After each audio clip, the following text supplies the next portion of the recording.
असलामुअलैकुम, this is Moeed Pirzada in Washington. आज 4 जुलाई 2024 था। पाकिस्तान के हवाले से जहां दिन ख़त्म हुए कई घंटे बीत चुके हैं। ये और बात है कि अमेरिका में अभी 4 जुलाई 2024 का दिन जारी है। आज ये अमेरिका का इंडिपेंडेंस डे है, जिसे बड़े शिद्दत से, बड़े जोश व खरोश से मनाया जा रहा है। बड़ी खुशी है यहाँ पे। यहाँ फेडरल हॉलिडे होती है, ये एक पेड फेडरल हॉलिडे है। और ये दिन अमेरिका के लोगों को तकरीबन 250 बरस पहले 4 जुलाई 1776 की याद दिलाता है, जब अमेरिका की 13 कॉलोनीज, जो कॉन्टिनेंटल कांग्रेस जिन्हें कहा गया, उन्होंने बरतानिया उज़्मा से, ब्रिटिश एम्पायर से अपनी आज़ादी का ऐलान कर दिया। वैसे तो अमेरिका की जंग आज़ादी इन 13 कॉलोनीज़ ने कहीं अप्रैल 1775 में शुरू की थी, जो जाके 1783 में ख़त्म हुई, जब पेरिस में एक ट्रीटी हुई और उसके बाद अंग्रेज़ों ने जान छोड़ दी अमेरिका की। उसके बाद दुनिया ने तारीख़ का वो जबर देखा कि अमेरिका इतना बड़ा, इतना ताकतवर हो गया कि आज वही बरतानिया उज़्मा, जो ब्रिटिश एम्पायर का खालिक था, वो आज अमेरिका का ग़ुलाम बन चुका है। एक तरफ से अमेरिका का ग़ुलाम बन चुका है बरतानिया उज़्मा, दूसरी तरफ से हिंदुस्तान ने ऋषि सुनक और इस किस्म के प्रीति पटेल टाइप बहुत से कैरेक्टर्स वहाँ पर भेज दिए हैं। कि तारीख़ का जबर जो है ना, ये बड़ा ज़ालिमाना होता है। जो लोग तारीख़ के अमल को समझते नहीं हैं, उन्हें इसकी बड़ी भारी कीमत चुकानी पड़ती है।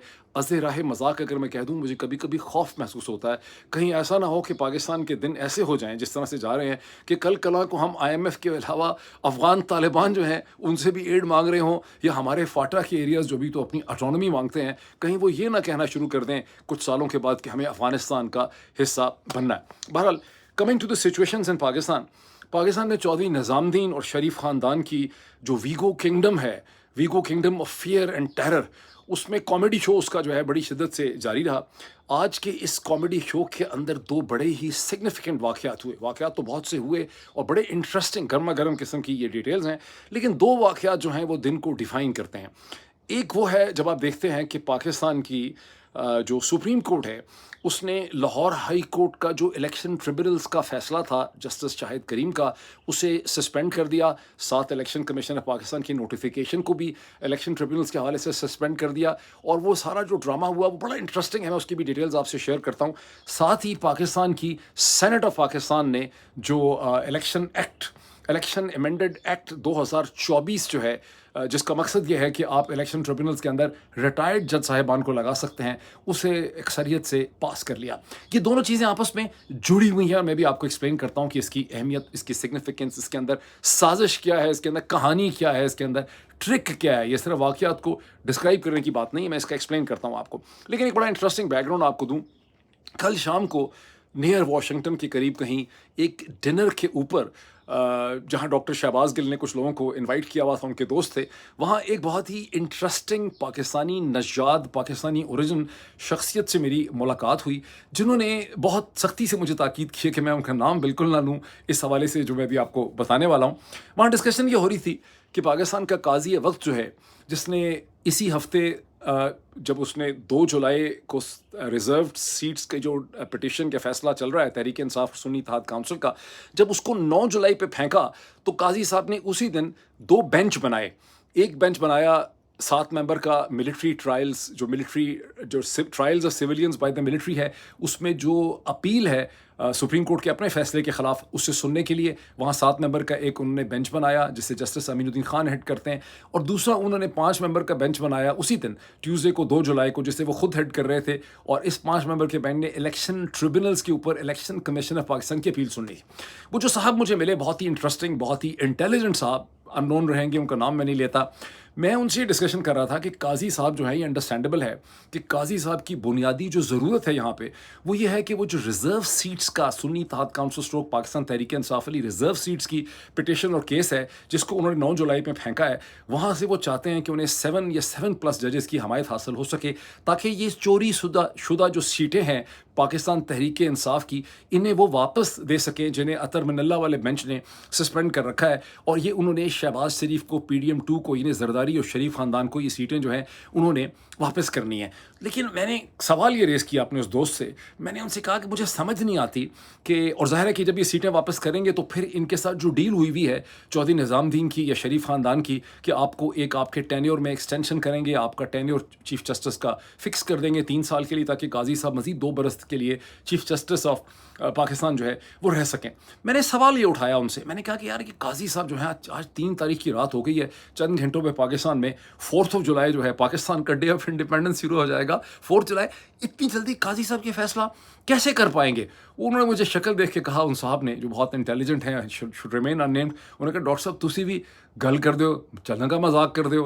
डॉक्टर साहब ने कहा काजी साहब को कोई शर्म नहीं आएगी, काजी साहब चंद घंटों के अंदर 5-0 का फैसला कर देंगे और चंद ही दिनों के अंदर मिलिट्री ट्रायल वाला जो है उसका भी फैसला करवा देंगे, जहाँ पे जस्टिस अमीनुद्दीन खान साहब को बनाया। मैंने कहा यार इतनी जल्दी कैसे करेंगे, एक दिन में कैसे कर लेंगे? कहा तुसी देखते जाओ, हम दिन शुरू होता है। अच्छा, अब वो जो है उन्होंने मुझे ये कहा, अब आप देख लें, लो बी होल्ड, कि जैसे ही दिन शुरू हुआ, काजी फ़ायज़ ईसा साहब के बेंच ने अलॉन्ग उनके साथ कौन कौन थे, मतलब इस बेंच का वैसे नाम रखना चाहिए bench of the honourable loyalist, जैसे तारीख में होता है ना रॉयलिस्ट या लॉयलिस्ट, तो ये बेंच था लॉयलिस्ट्स का। इसमें काजी साहब के साथ जनाब जमाल बंदोखेल साहब थे। अच्छा, अब सारे बड़े क्लियर हो गए हैं, सूरत हाल बड़ी क्लियर होती चली जा रही है। तो काजी फ़ायज़ ईसा साहब के लॉयलिस्ट बेंच के अंदर जनाब ऑनरेबल जस्टिस जमाल बंदोखेल साहब थे, ऑनरेबल जस्टिस अकील अब्बासी साहब जो अभी सिंध हाई कोर्ट के फॉर्मर चीफ जस्टिस थे, जहाँ पहुँचे हैं एक नोटिफिकेशन के नतीजे में। उसके अलावा वहाँ पर उनके साथ जस्टिस अमीनुद्दीन खान साहब थे। ज़हन में रखिए कि यहाँ जस्टिस अमीनुद्दीन खान जो हैं, ये लॉयलिस्ट की भी अब नंबरिंग कर लें, वो होती है ना बचपन में हम खेलते हैं, आपने चीज़ें मैच करनी होती हैं कि ये आपने पूरे कैसे करने हैं नंबर। तो इस बेंच के अंदर जो 5 मेंबर बेंच है, इसमें जस्टिस अमीनुद्दीन खान साहब भी हैं। इससे ये पता चलता है कि काजी साहब को किस किस्म की परेशानी है कि पूरे जो बेंचेस बनाने के अंदर उनको जो 100% श्योरिटी या गारंटी चाहिए, वो उनके हाथ में 7+ जजेस की आ नहीं रही।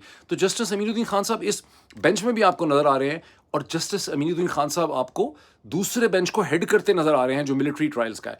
फिर इसके अंदर नईम अफगान साहब, सो इसमें कौन कौन हो गए? इसमें काजी फ़ायज़ ईसा साहब नंबर 1, जमाल बंदोखेल साहब नंबर 2, अकील अब्बासी साहब नंबर 3, जस्टिस अमीनुद्दीन खान साहब नंबर 4, और नईम अफ़गान अख्तर जो हैं वो इसके 5वें मेंबर थे, जिसने 5-0 का फैसला करके लाहौर हाई कोर्ट का जो फैसला था, डिसीजन था 1 सिंगल बेंच का शाहिद करीम साहब का इलेक्शन ट्रिब्यूनल्स के हवाले से, उसको इन्होंने उड़ा दिया। अच्छा, वो फैसला क्या था? वो फैसला सिर्फ ये था कि लाहौर हाई कोर्ट का चीफ जस्टिस जो है वो जजेस देगा इलेक्शन ट्रिब्यूनल्स के लिए, उसी की नॉमिनेशन होगी। और ये कोई बहुत यूनिक और अछूता फैसला इसलिए नहीं था कि तारीखी तौर पे, ट्रेडिशनली तौर पे यही रवायत रही है कि हर जब भी इलेक्शन होते हैं उसके आपने 6 महीने के अंदर अंदर इलेक्शन ट्रिब्यूनल्स ने उसकी जो बेकायदगियाँ और शिकायत होती हैं उसका फैसला करना होता है। और ये इलेक्शन जो चीफ जस्टिस होते हैं रिस्पेक्टिव हाई कोर्ट्स के, वो उसके लिए जजेस देते हैं, वही उसके लिए ट्रिब्यूनल्स बनाते हैं। लेकिन यहाँ झगड़ा जो है वो इलेक्शन कमीशन ऑफ पाकिस्तान ने खड़ा किया हुआ। बल्कि काजी फ़ायज़ ईसा साहब के जैसे ही ये केस शुरू हुआ, इसके शुरू में ही बड़ी बदमज़गी हो गई काजी फ़ायज़ ईसा साहब के साथ। नियाज़ुल्लाह नियाज़ी साहब जो वकील हैं पाकिस्तान तहरीक इंसाफ के, उनके दरमियान में, काजी फ़ायज़ ईसा साहब के दरमियान में खासा दिलचस्प और खासा तेज़ोतुन किस्म का मुकालमा हुआ। नियाज़ुल्लाह नियाज़ी साहब ने ऑब्जेक्शन रेज़ कर रखी थी कि काजी फ़ायज़ ईसा साहब की नीयत पे चूँकि तहरीक इंसाफ को हम सब लोगों को शक है, इसलिए अज़े राह करम काजी फ़ायज़ ईसा साहब को इस बेंच की सरबराही से अलग हो जाना चाहिए। इसमें काजी फ़ायज़ ईसा साहब जो हैं वो बहुत गुस्से में आ गए, तैश में आ गए। इतना उनको गुस्सा आया कि वो लगता था अपनी कुर्सी सदारत जो है इतनी बड़ी सुप्रीम कोर्ट की, उससे किसी तरह से बाहर करके नीचे गिर जाएंगे बेंच से। और उन्होंने कहा कि एनफ इज़ एनफ, यहाँ पे जजेस की इंसल्ट जो है वो नहीं की जा सकती। वहाँ पे बंदा सोचने पे मजबूर हो गया कि इंसल्ट का क्या मतलब है। और उन्होंने कहा कि नियाज़ुल्लाह नियाज़ी साहब जो हैं, इन्हें तो पाकिस्तान बार काउंसिल को रेफ़र कर देना चाहिए जजेस की बेइज्जती करने के हवाले से। मुझे याद आ रहा है कि पुराने ज़माने में किसी ने मुझे कॉलेज में बताया था, किसी शख्स ने किसी खातून के बारे में, उन्होंने मुझे कहा कि वो इतनी रिस्पेक्टेड थी, वो इतनी उसकी रिस्पेक्ट करते थे कि मतलब ऐसा होता है उन्होंने कि वो अगर कॉलेज के कॉरिडोर में आती थी तो लड़के उसका रास्ता दे देते थे आउट ऑफ रिस्पेक्ट। लेकिन ऐसी भी लड़कियां थी कॉलेज में कि जब वहाँ से गुजरती थी लोग हँसते थे, मुस्कुराते थे या उनके ऊपर कोई जुमले कस देते थे। लेकिन ऐसी शरीफ लड़कियाँ भी वहाँ पे होती हैं कि लोग रास्ता छोड़ देते थे as a mark of respect. और हर कॉलेज में, हर यूनिवर्सिटी के अंदर, हर तालीमी इदारे में ऐसी ख़वातीन भी होती हैं, ऐसी फैकल्टी मेंबर्स होती हैं जिनकी लोग दिल से इज़्ज़त करते हैं, और ऐसी भी होती हैं जिनको देख के मुस्कुरा देते हैं। तो मैं रिस्पेक्ट के हवाले से मुझे ख़्याल आया कि आपके साथ अपनी ये थॉट जो है मैं शेयर करूँ। बहरहाल इस मौके के ऊपर जस्टिस जमाल मंदोखेल जो हैं अपने चीफ़ की एड में पहुँचे, और उन्होंने भी वहाँ पर एक जुमला लगाया। उन्होंने कहा कि यहाँ पे फ़ैसले जो हैं वो लोगों के विम्स से, लोगों की ख्वाहिशात से नहीं होंगे। काज़ी फ़ाइज़ ईसा साहब ने वहाँ पे ये शाउट किया। उन्होंने कहा कि इरा ऑफ पॉपुलर जजमेंट्स, यानी अवामी फ़ैसले और जो पॉपुलर किस्म के फ़ैसले हैं, उनका जो चैप्टर है, उनकी जो दास्तान है, वो कहानी और वो एज ख़त्म हो चुकी है जिसमें पॉपुलर डिसीजंस होंगे, और अब डिसीजंस होंगे as per the law and constitution. वल्लाह वल्लाह माशाल्लाह। अच्छा, उसके बाद क्या हुआ कि काज़ी फ़ाइज़ ईसा साहब ने ये फरमाया कि मैं तो बेंच बनाता ही नहीं हूँ। बेंच तो बनाता है प्रैक्टिस एंड प्रोसीजर एक्ट के तहत, इसे कहते हैं कमेटी बेंच बनाती है। मैं तो बेंच बनाने वालों में ही नहीं हूँ। हालाँकि आपको पता है जितने बेंच बनते हैं वो काज़ी फ़ाइज़ ईसा साहब की मर्ज़ी के हवाले से ही बनते हैं। उसके बाद काज़ी फ़ाइज़ ईसा साहब ने नियाज़ुल्लाह नियाज़ी की ऑब्जेक्शन फ़ारग की, और फिर उसका फ़ैसला हो गया, डिसमिस हो गया केस जो लाहौर हाई कोर्ट का, यानी 5-0 का फ़ैसला हो गया, और इलेक्शन कमीशन ऑफ पाकिस्तान की जो ये अपील थी उसे मंजूर किया गया। इस मौके पे इलेक्शन कमीशन ऑफ पाकिस्तान के वकील से काजी साहब ने पूछा कि पूछ क्या चाहता है। तो उससे पूछा कि तुम्हें कितने पूछ क्या चाहता है, उसे कहा कितने जजेस चाहिए आपको ट्रिब्यूनल्स के लिए। उस पर इलेक्शन कमीशन के वकील ने कहा कि जनाब योर ऑनर, हमें 9 जजेस चाहिए ट्रिब्यूनल्स के लिए, और हम कोई हम लाहौर हाई कोर्ट के साथ या किसी भी हाई कोर्ट के साथ कंसल्टेशन करने के लिए तैयार हैं, लेकिन हमें हाई कोर्ट्स की डिक्टेशन नहीं चाहिए, बिकॉज हम बताते खुद एक बहुत बड़ा कॉन्स्टिट्यूशनल इदारा है माई फुट। तो उस पर यहाँ पर एक इंटरेस्टिंग जब बात हुई, तो लेकिन यह है कि हमें डिक्टेशन नहीं चाहिए हाई कोर्ट्स की। अकील अब्बासी साहब जो हैं वहाँ पे उन्होंने थोड़ा सी बहादुरी और हिम्मत दिखाई। जो ऑनरेबल अकील अब्बासी साहब जो पहले चीफ जस्टिस थे सिंध हाई कोर्ट के, उन्होंने कहा कि जब आप कहते हैं कि बैलेंस डिसीजन चाहिए हाई कोर्ट से, इसका क्या मतलब है? यानी आधा फैसला आप कर लें, आधा आप कर लें, यानी आधे tribunals election commission of Pakistan बनाए, आधे ट्रिब्यूनल्स जो हैं वो हाई कोर्ट के चीफ जस्टिस जो हैं उनकी रजामंदी या उनकी डिस्क्रिप्शन के ऊपर बने। उस पर इलेक्शन कमीशन के वकील ने कहा कि नहीं नहीं, हम तो सिर्फ चाहते हैं कि हमारा मीनिंगफुल कंसल्टेशन होनी चाहिए हाई कोर्ट के चीफ जस्टिस से। हम सिर्फ कंसल्टेशन चाहते हैं, हम कोई आधा आधा स्प्लिट डिसीजन भी नहीं चाहते। इस मौके पे अकील अब्बासी साहब ने थोड़ी सी हिम्मत और उन्होंने की, उसके उनको ब्राउनी पॉइंट्स कुछ मिल जाते हैं, वैसे तो 5-0 का वो हिस्सा है। उस पे उन्होंने कहा कि मैंने बात थोड़ी सी, मुझे ताज्जुब इस चीज़ के ऊपर है, आई एम इंट्रीग्ड कि इस किस्म की रिक्वेस्ट कि हमें सिर्फ एक हाई कोर्ट का चीफ जस्टिस पैनल दे, क्योंकि रवायती तौर पे हाई कोर्ट की चीफ जस्टिस ही इलेक्शन ट्रिब्यूनल्स बनाते हैं। लेकिन ये जो आपकी रिक्वेस्ट है इलेक्शन कमीशन की कि पंजाब में लाहौर हाई कोर्ट का चीफ जस्टिस हमें पैनल दे, और हमें सिर्फ पैनल चाहिए, हमें रिकमेंडेशन नहीं चाहिए, ये सिर्फ पंजाब ही की हद तक क्यों है? ये ऐसी कोई रिक्वेस्ट, जब मैं chief justice Sindh high court था तो वहाँ तो मेरे सामने ऐसी कोई रिक्वेस्ट नहीं आई। इसका इलेक्शन कमीशन के पास कोई जवाब नहीं है, लेकिन मैं आपको इसका जवाब दे देता हूँ। इसका जवाब ये है कि जो गंद मारा है, जो गंद घोला है, जो सीटें चोरी की हैं, वो तो सिंध में की नहीं ना चोरी, वो तो खैबर पख्तूनख्वा में भी उतरी नहीं चलाई, वो सारी की सारी तो पंजाब में की हैं। ये सारी की सारी जो सीटें चुराई हैं 80 के करीब नेशनल असम्बली की, तो चोरी ही पंजाब में की हैं, इसलिए सारा झगड़ा जो है वो पंजाब में। बहरहाल काजी फ़ाइज़ ईसा साहब ने 5-0 का फ़ैसला किया, और उसके बाद उसमें उन्होंने 2 बड़े ज़बरदस्त काम किए। उन्होंने इलेक्शन कमीशन ऑफ पाकिस्तान का 26 अप्रैल 2024 का जो नोटिफिकेशन था ट्रिब्यूनल्स का, उसको भी उन्होंने सस्पेंड कर दिया, और लाहौर हाई कोर्ट के जस्टिस शाहिद करीम साहब के फ़ैसले को भी उन्होंने सस्पेंड कर दिया। अब इसमें ट्रिक जो है, अच्छा ये मैं आपको बता दूं कि मलिक शहजाद साहब जो हैं, जो आउटगोइंग जो चले गए, जो चीफ जस्टिस थे फॉर्मर लाहौर हाई कोर्ट के, जिन्हें इसी जुर्म की पादाश में वहाँ से हटा के सुप्रीम कोर्ट में एलिवेट कर दिया गया, हालांकि वो बेचारे मार्च की पता नहीं पहले हफ्ते में ही chief justice Lahore high court बने थे। तो मलिक शहजाद अहमद खान साहब ने after the Shahid Karim decision, उन्होंने 8 जज साहिबान और 8 tribunal election commission of Pakistan को दे दिए थे। लेकिन इलेक्शन कमीशन ऑफ पाकिस्तान को नॉर्मल एक्टिंग सर्विंग जज चाहिए ही नहीं, उनको तो अपनी मर्जी के रिटायर्ड बेसिकली जज चाहिए। और रिटायर्ड जज भी एक यूफेमिज्म है, उनको वो वकील चाहिए जो शरीफ ख़ानदान के पुराने पाले हुए या उनके ख़ास खिदमत गुजार किस्म के जो वकील हैं, जो अब रिटायर्ड प्रैक्टिस कर रहे हैं और कभी किसी हाई कोर्ट में होते थे, ज़ॉम्बीज़, वो उनको चाहिए। अच्छा, मलिक शहजाद, अच्छा अब ये देखें कि इसमें एक बड़ी इंटरेस्टिंग किस्म की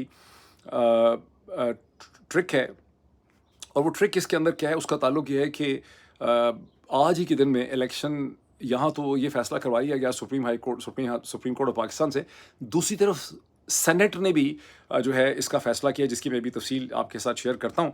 लेकिन इससे पहले कि मैं اچھا یہ اب ذہن میں رکھیں کہ الیکشن کمیشن آف پاکستان نے ایک آرڈیننس بھی اپنے لیے پاس کروا لیا تھا. یہ وہ آرڈیننس ہے جسے سلمان اکرم راجہ نے پھر لاہور ہائی کورٹ میں یا کہیں پہ چیلنج کیا ہوا تھا. مجھے نہیں پتا اس کا کیا رزلٹ نکل سکا. اور آرڈیننس کے بعد پھر انہوں نے اسی الیکشن امینڈڈ ایکٹ کو جہاں کے ریٹائرڈ ججز لگائے جا سکتے ہیں اس کو انہوں نے نیشنل اسمبلی سے پاس کروایا. اور نیشنل اسمبلی سے پاس کروانے کے بعد انہوں نے اس کو سینٹ سے بھی پاس کروایا. لیکن before we go to that میں تھوڑا سا آپ کو یہ بتا دوں کہ قاضی صاحب نے جب اس لاہور ہائی کورٹ کے فیصلے کو اور الیکشن کمیشن کے نوٹیفیکیشن کو سسپینڈ کیا تو بظاہراً پرائما فسائی تو یہ آپ کو لگتا ہے کہ بڑا انصاف انہوں نے کر دیا, دونوں چیزیں سسپینڈ کر دیں. لیکن اس کے اندر بڑی انٹرسٹنگ ٹرک ہے. انہوں نے اس میں یہ لکھا ہے اپنے فیصلے کے اندر کہ لاہور کے الیکشن کمیشن کو میننگ فل کنسلٹیشن کرنی چاہیے لاہور ہائی کورٹ کے چیف جسٹس سے. لیکن کب؟ After the appointment of the new chief justice of the Lahore high court. اب یاد رہے کہ جسٹس نیلم عالیہ جو ہیں, عالیہ نیلم جو ہیں, ان کو جوڈیشل کمیشن آف پاکستان نے نامینیٹ تو ابھی کیا ہے لیکن ابھی تک ان کا فائنل اپروول پارلیمانی کمیٹی سے ہوا نہیں. پارلیمانی کمیٹی سے ان کا اپروول ہوگا تو ان کا نوٹیفیکیشن ہوگا, پھر وہ بنیں گی پراپر چیف جسٹس. ابھی وہاں پہ میرا خیال ہے جسٹس آنریبل جسٹس شجاعت علی خان صاحب جو ہیں وہ ایکٹنگ چیف ہیں. ایکٹنگ چیف کے پاس یہ نہیں گیا, یہ نئے چیف جسٹس کے پاس میننگ فل کنسلٹیشن جاری. اس میں ٹرک کیا ہے؟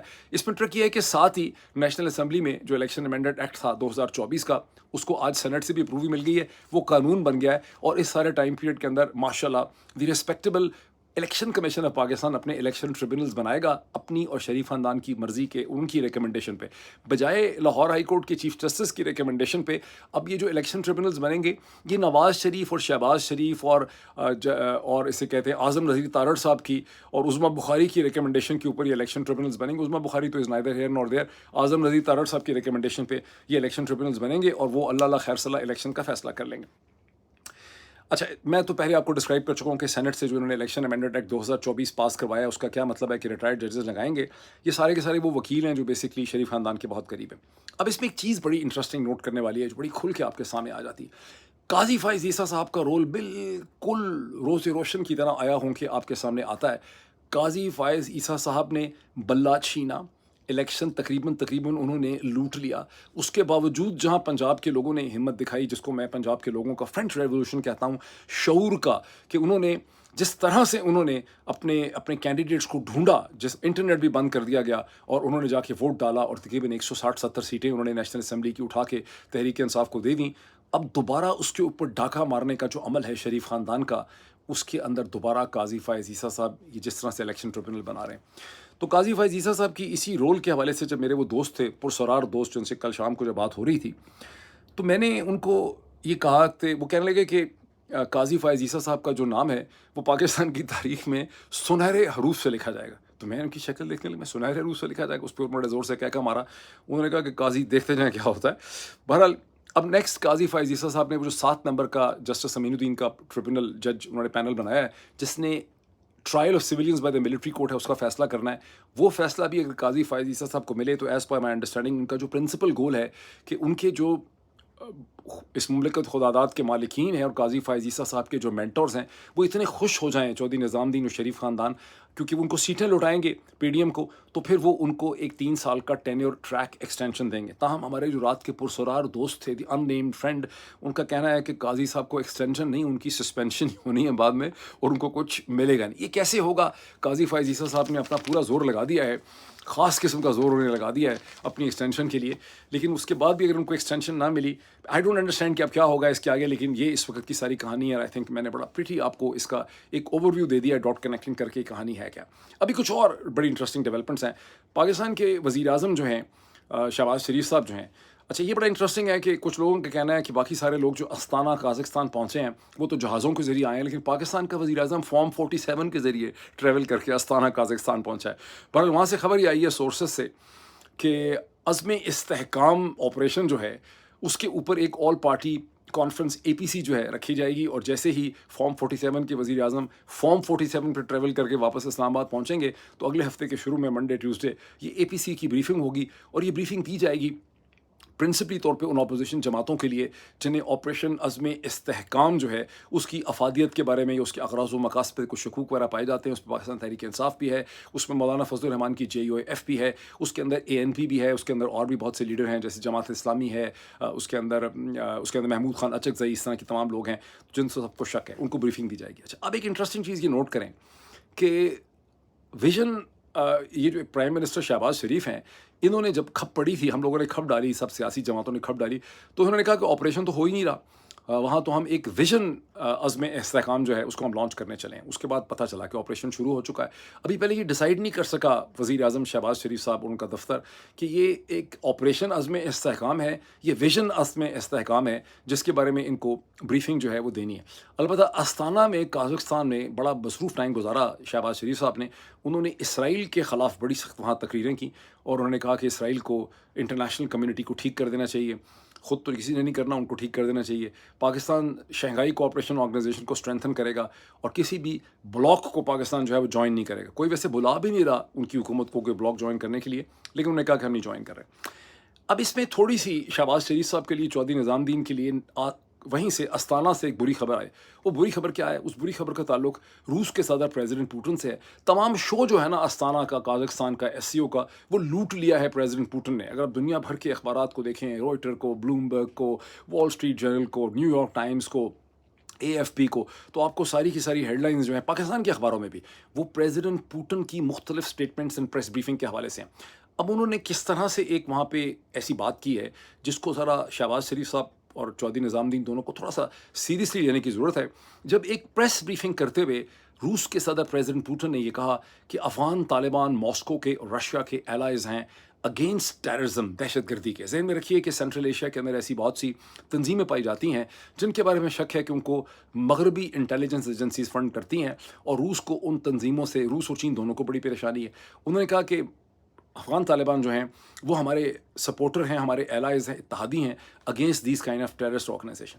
अच्छा, अब ज़हन में ये भी रखें कि रशिया ने अफ़गान तालिबान को फॉर्मली तो रिकग्नाइज़ नहीं किया, किसी ने भी नहीं किया, उन्होंने भी नहीं किया, लेकिन उन्होंने कहा यह कि चूँकि तालिबान अफ़गानिस्तान की टेरिटरी को फ़िज़िकली कंट्रोल करते हैं, इसलिए ये उन्हीं की ज़िम्मेदारी बनती है और मॉस्को को बड़े क्रेडिबल सिग्नल्स मिल रहे हैं कि अफ़गान तालिबान हमारे साथ काम करना चाहते हैं अगेंस्ट द टेररिज्म, और हम जो हैं समझते हैं कि रूस और इंटरनेशनल कम्युनिटी को अफ़गान तालिबान को एंगेज करना चाहिए ऑन रीजनल मैटर्स। अब सवाल यह है कि प्रेसिडेंट पुतिन ये सिग्नल किसको दे रहे हैं? सिर्फ अमेरिका को दे रहे हैं या थोड़ा सा पाकिस्तान को भी दे रहे हैं? ये मेरा ख्याल है कि पिंडी में लोग इस पर गौर करेंगे, गौर करना इस पर ज़रूरी।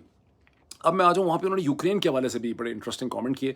उन्होंने कहा कि यूक्रेन में रशिया कोई मज़ीद सीज़ फायर नहीं करेगा। हमने 5 दफ़ा सीज़ फायर किया, हर दफ़ा ज़ेलेंस्की की जो हुकूमत है उसने सीज़ फायर का फ़ायदा उठाया, उनको ब्रीदिंग स्पेस मिल गई। अब हम सीधा सीधा एक पीस ट्रीटी करेंगे, लेकिन पीस ट्रीटी हम इस नाजायज़ इलीगल ज़ेलेंस्की की जो हुकूमत है इसके साथ नहीं करेंगे। तो फिर किसके साथ करेंगे? That's a very meaningful question.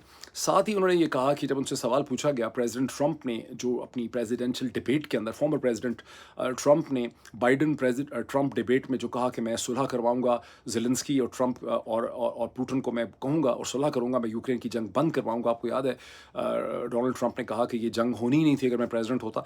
उसके बारे में पुतिन ने कहा कि हम प्रेसिडेंट ट्रंप की जो ये ऑफ़र है और जो उन्होंने बात की है इसको हम बिल्कुल सीरियसली लेते हैं, हम इसको बहुत इंटरेस्ट से देखते हैं।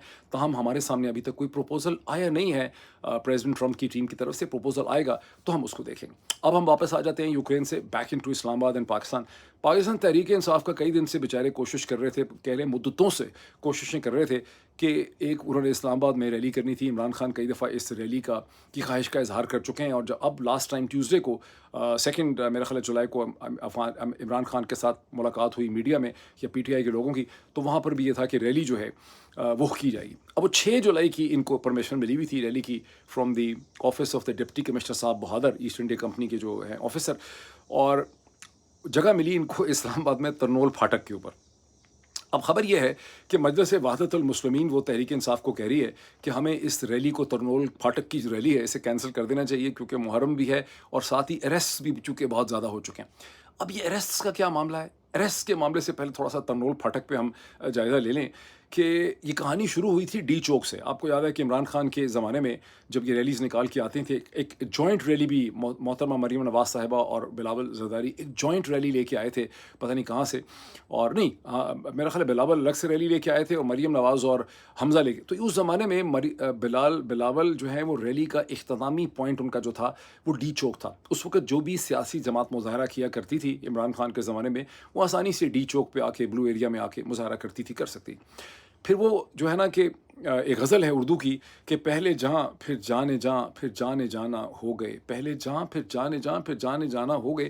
یہ ڈی چوک آہستہ آہستہ اسلام آباد کی انتظامیہ میں پریڈ گراؤنڈ میں بدلا, پھر پریڈ گراؤنڈ سے فاطمہ جناح پارک میں بدلا, پھر یہ بات کہانی پہنچی پشاور موڑ تک, اور پشاور موڑ سے اب یہ ترنول پھاٹک تک اسلام آباد کی سرحدیں پہنچ گئیں. جس طرح سے ان کا خوف ہے پاکستان تحریک انصاف کی ریلی سے, مجھے بڑا شک ہے کہ آہستہ آہستہ ڈی سی اسلام آباد جو ہے وہ اسلام آباد کی ریلیز کی اجازت دے گا حسن ابدال کے اندر یا کوہاٹ کے اندر, نوشہرہ میں, یا ہو سکتا ہے پشاور تک یہ معاملہ جو ہے وہ پہنچ جائے. اب اریسٹ کی کیا کہانی ہے؟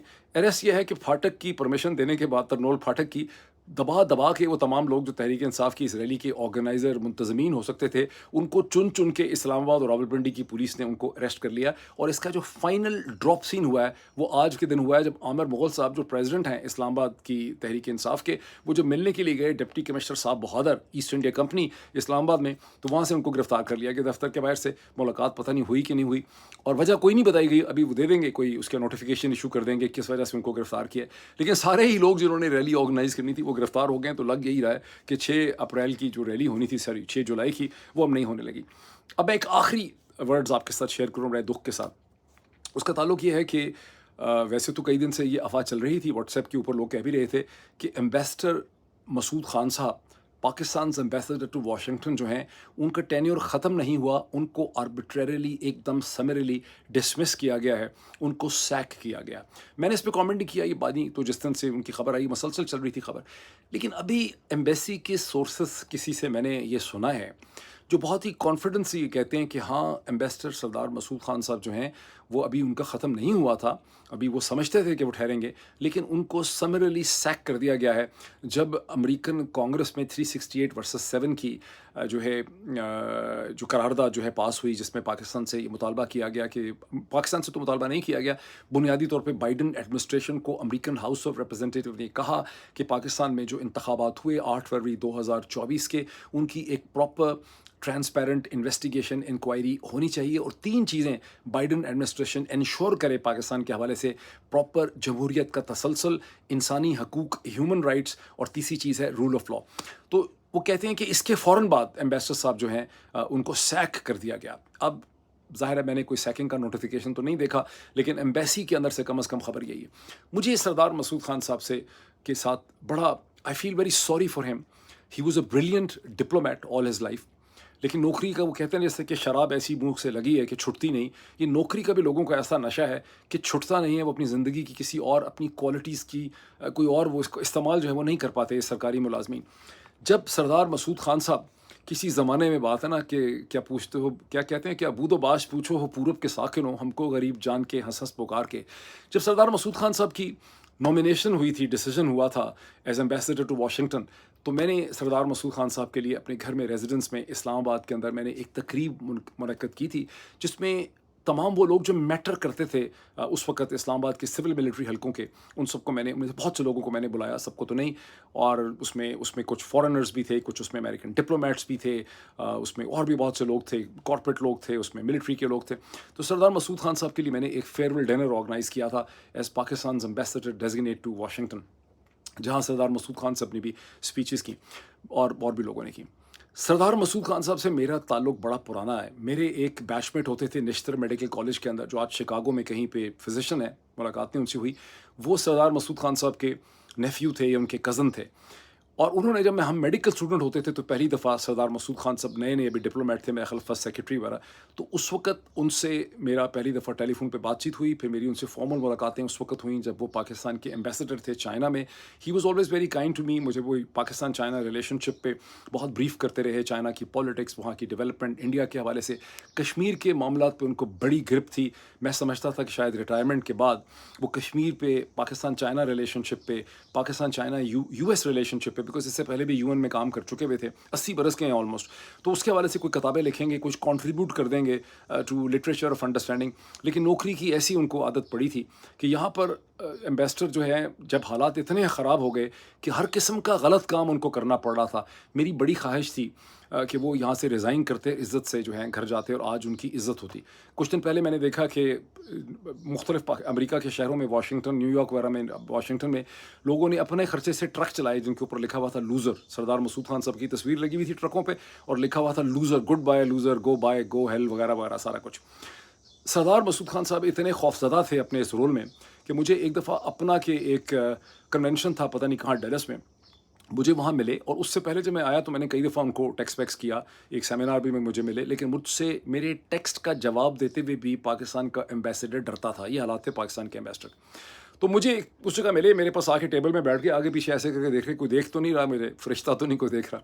मुझे कहने लगे आई एम सो सॉरी कि मैं तुम्हारे टेक्स्ट मैसेजेस का जवाब नहीं दे पाया या तुमसे मिल नहीं पाया। ये मेरा और उनका रिलेशनशिप आप देख लें, पता नहीं 30-35 बरस का मेरा उनसे रिलेशनशिप है।